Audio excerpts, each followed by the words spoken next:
Hello everyone, my name is doctor Garima Khandelwal. So आज मेरे ही डिपार्टमेंट के मेरे कलीग बैठे हैं, so let him introduce himself. So doctor. Hello सभी को, मेरा नाम डॉक्टर आकाश है। मैं डर्मा में रेसिडेंसी कर रहा हूँ और JR1। ओके, सो हमारे कुछ सवाल है हमारे व्यूअर्स के लिए। तो सबसे पहले सवाल से शुरू करते हैं कि आपने ये डर्मा क्यों लिया, मतलब इसके प्रोज एंड कॉन्स क्या थे इसके, मतलब प्रोज क्या है सबसे पहले। देखो, सबसे पहले प्रोज की बात करते हैं। लाइफ में किसी भी चीज की श्योरिटी नहीं होती, एक चीज की श्योरिटी डर्मा में जरूर मिलेगी, वो है वर्क लाइफ बैलेंस। यहाँ पे आपके लिए टाइम तो मिल ही जाएगा। उसके बाद दूसरी चीज में सारे कॉन्स हैं वो डर्मा में आगे प्रोज हो जाते हैं। सबसे पहला कि दूसरी ब्रांच में आपको बहुत कुछ सीखना पड़ेगा, बहुत कुछ करना पड़ेगा। सबसे बेस्ट चीज है डर्मा की, वो है इजी लर्निंग कर्व। जैसे मैं अगर इसको एक्सप्लेन करना चाहूँ तो आपको देना 2-3 ड्रग्स ही हैं, बस वो ड्रग्स किस में देना है वो पता करना है आपको। ये इसके प्रोज है। That's nice. तो let's go on with the cons. Cons क्या लगते हैं आपको इस ब्रांच के? हाँ, कॉन्स में मैं एक मिथ बर्स्ट कर दूंगा सबसे पहले कि सबको लगता है कि बहुत ही हाई अर्निंग ब्रांच है। मेरे को ऐसा लगता है पर्सनली कि अनसर्टेनिटी तो बहुत है। आप यहाँ से निकल के जाओगे रेसिडेंसी करके, DH में गवर्नमेंट सेटअप में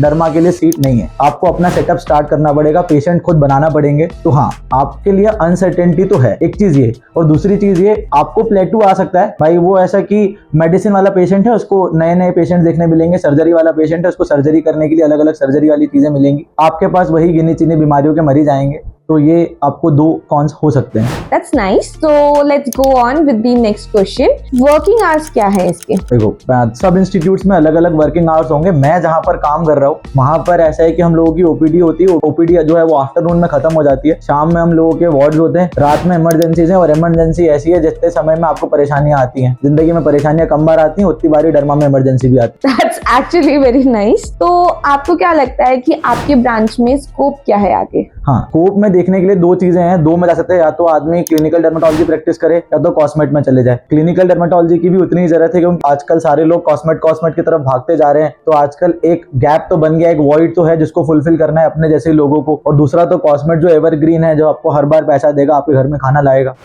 That's really nice. That's actually a very helpful point. तो आपका क्या रहा है अभी तक, आपका पर्सनल एक्सपीरियंस क्या रहा है इस ब्रांच में अभी तक फर्स्ट ईयर में आके? अगर मैं फ्यूचर के बारे में ना सोचूं तो मेरे को लगता है derma is the best branch. Wow, nice, commendable. तो मेरा एक क्वेश्चन है जो हर कोई बच्चा पूछता है, लाइक मेरे से भी क्वेरीज पूछी जाती है। आप ज्यादा बेटर बता सकते हैं कि मैं डर्मेटोलॉजी क्यों लूं? बाहर भी MBBS करके भी मैं एक एस्थेटिक मेडिसिन बन सकता हूँ या फिर मैं कॉस्मेट शुरू कर सकता हूँ। तो मेरे को क्या ही फायदा मिल रहा है, या फिर मैं कि डर्मेटोलॉजी और कॉस्मेटोलॉजी दोनों तो एक ही है, तो क्या डिफरेंस है? सबसे पहली बात, उन लोगों को वो स्पेस क्यों मिला, लोगों को चाहिए, वो अपन लोग डिलीवर नहीं कर पाए होंगे। अपने पास जो नॉलेज है, जो स्किल्स हैं, अगर अपन उस पर बिलीव करें तो शायद उनसे अच्छा कर पाएंगे। देखिए, कंपटीशन हर चीज में होगा। अगर MD मेडिसिन भी कर रहे हो तो वहां पर कोई BAMS BHMS जाकर आपकी पेशेंट छीन सकता है। तो ऐसे ही डर्मा वाली ब्रांच में भी है कि कोई भी अब तो कॉस्मेट का 1-1 महीने 1-1 साल का भी कोर्स होने लगा है, तो वो करके भी कर सकते हैं। पर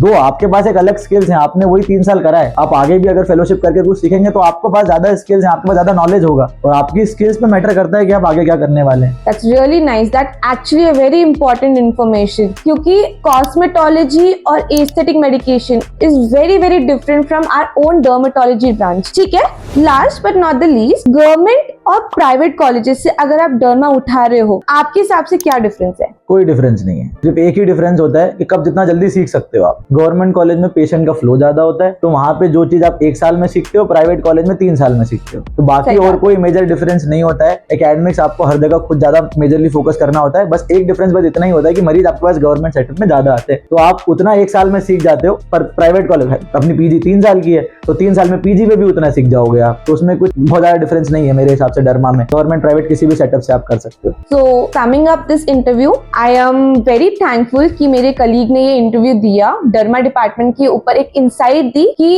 एक्चुअली क्या होता है। So for the viewers, अब आप क्या चाहते हो, अब नेक्स्ट इंटरव्यू किसका ले और आपके और क्या क्वेरीज है? Thank you for watching.